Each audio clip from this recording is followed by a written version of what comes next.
Hola, buenos días, buenas tardes. Ahora vamos a continuar con la unidad 3.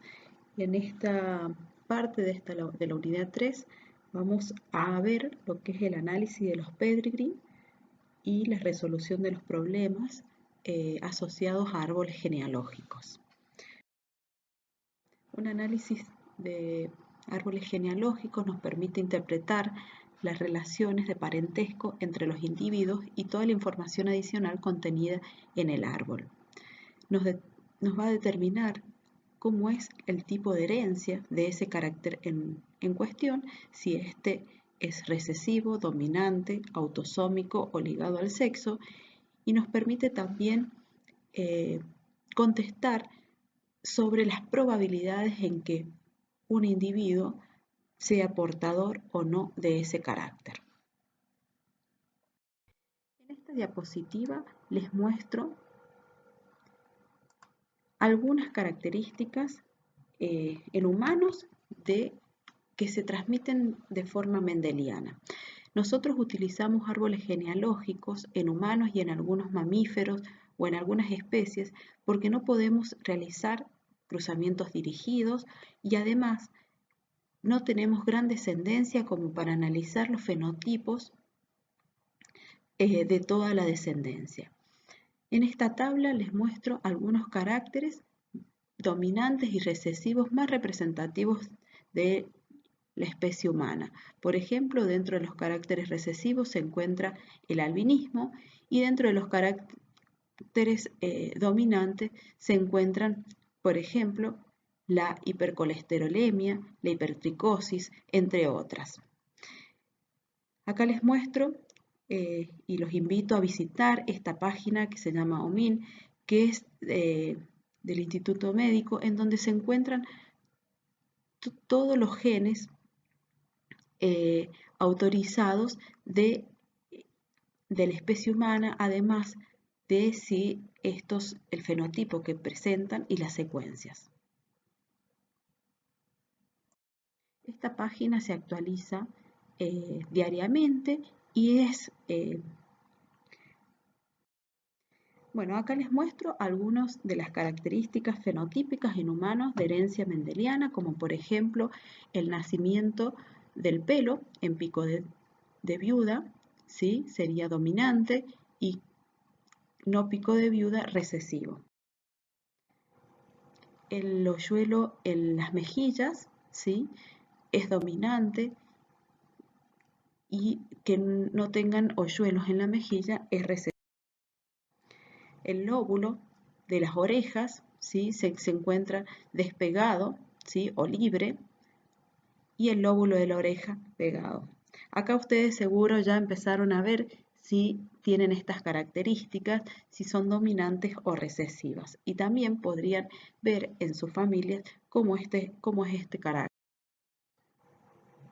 Otro carácter dominante es la hendidura en la pera, ¿sí? o barbilla, y que no se encuentra esa hendidura.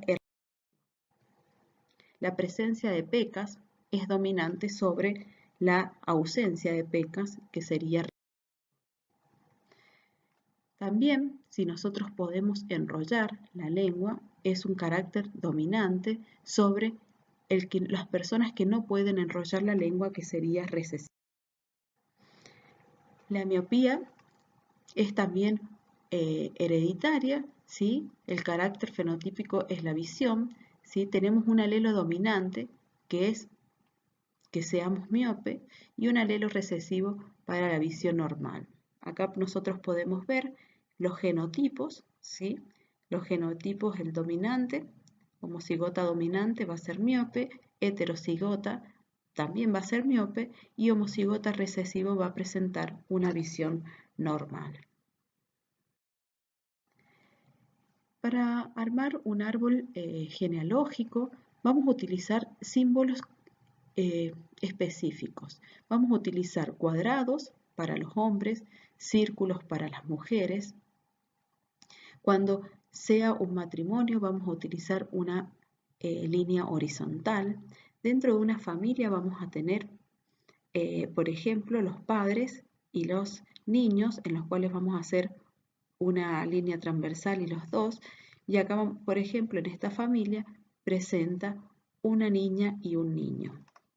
Si son gemetos disigóticos, si son gemelos, vamos a unirlas a través de una línea horizontal. Si no conocemos el sexo, va a ser un rombo. Y vamos a utilizar dentro de estos símbolos que estén rellenos o no, si los individuos se encuentran con el carácter que estamos analizando, los vamos a sombrear, y si el carácter no se expresa, vamos a estar los círculos o cuadrados vacíos. Otros símbolos utilizados son para los fallecidos, se les tacha el símbolo. Matrimonios cosanguíneos, se les realiza 2 líneas horizontales. Y en una familia se utiliza la numeración, siempre desde izquierda hacia derecha se numera en orden consecutivo.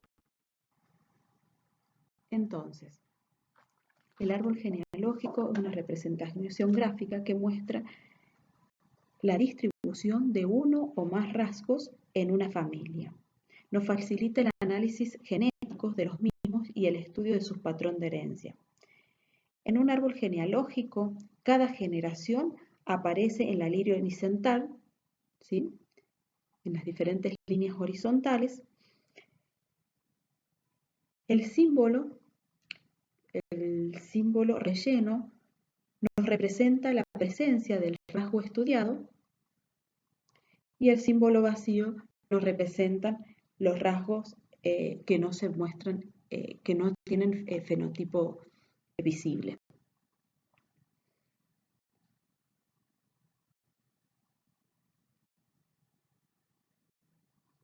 El primer dato que debemos extraer de un árbol genealógico es el tipo de herencia del rasgo en cuestión. Y además nos va a dar la frecuencia con que se ve dentro del árbol. Entonces, en este árbol que está representado en las diapositivas, nosotros podemos ver que en las 3 generaciones aparece el rasgo, y este rasgo nosotros podemos decir que es homocigota recesivo, es un rasgo recesivo. ¿Por qué? Porque después de un cruzamiento nosotros vemos que la mayoría de los individuos, los hijos o la filial 2, podemos ver que no se encuentran el rasgo. Pero si aparece en la primera generación, lo que nos está mostrando que el otro progenitor es heterocigota. ¿Por qué? Porque si este progenitor fuese homocigota dominante, no aparecería en esta generación. Algo importante que tenemos que siempre tener en cuenta, y es para el análisis de todos los árboles genealógicos, que todos los individuos que entran a la familia, si no hay evidencia que lo contradiga, nosotros los vamos a utilizar como homocigotas dominantes. Pero acá yo les muestro en este círculo verde que si nosotros vemos que nuevamente aparece el rasgo en la tercera generación, que nos está indicando que este individuo es heterocigota, y para que aparezca nuevamente en la tercera generación, este individuo no puede ser homocigota dominante. Entonces, en este caso, como nos está mostrando en estos árboles, este individuo va a ser heterocigota. ¿Sí? A diferencia de esto, en los cuales nosotros siempre vamos a poner como homocigota dominante. A partir de esto, nosotros podemos sacar la probabilidad que aparezca este rasgo o que sea portador del rasgo. Entonces, los análisis de pedigree o genealogías nos van a, si es un carácter recesivo autosómico, salta de generación en generación, es igual en ambos sexos, suele aparecer en matrimonios cosanguíneos, 2 padres normales producen hijos afectados. Si es autosómico dominante, aparece en todas las generaciones. La mitad de individuos son normales y la mitad de los individuos presentan el carácter y está distribuido en ambos sexos.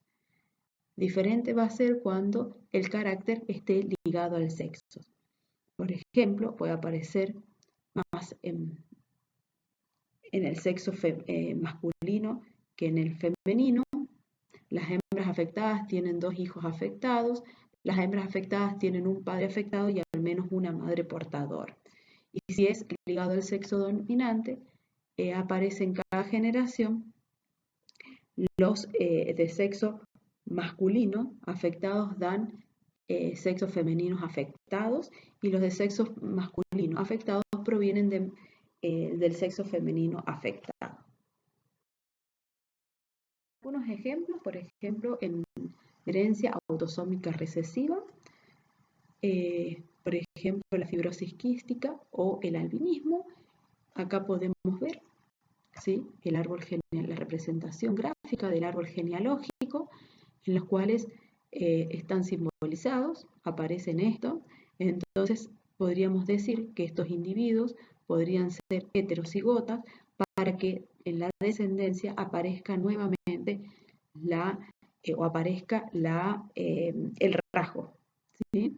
Si alguno de estos parentales fuese homocigota dominante, no tendríamos en esta descendencia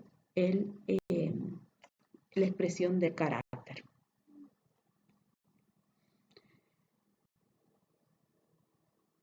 Este es un pedigrí ilustrativo de un fenotipo recesivo muy poco común, es decir, que no se da entre las familias. Tiene que haber un matrimonio consanguíneo para que aparezca en la enfermedad. Entonces, algo importante, si bien las leyes de Mendel se cumplen, las proporciones difícilmente se observan, ya que el N es muy chiquito.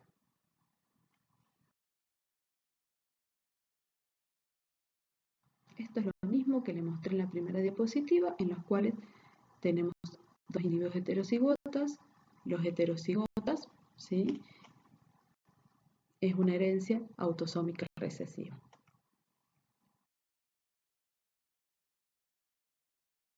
El homocigota recesivo aparece en la segunda generación y también aparece en la tercera generación.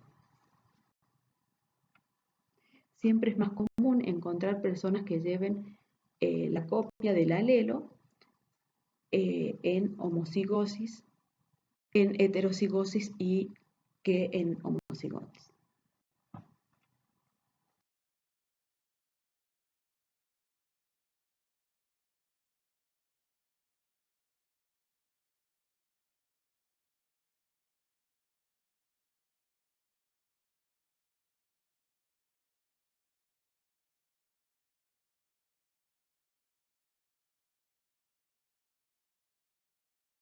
Autosómica dominante, acá están los genotipos.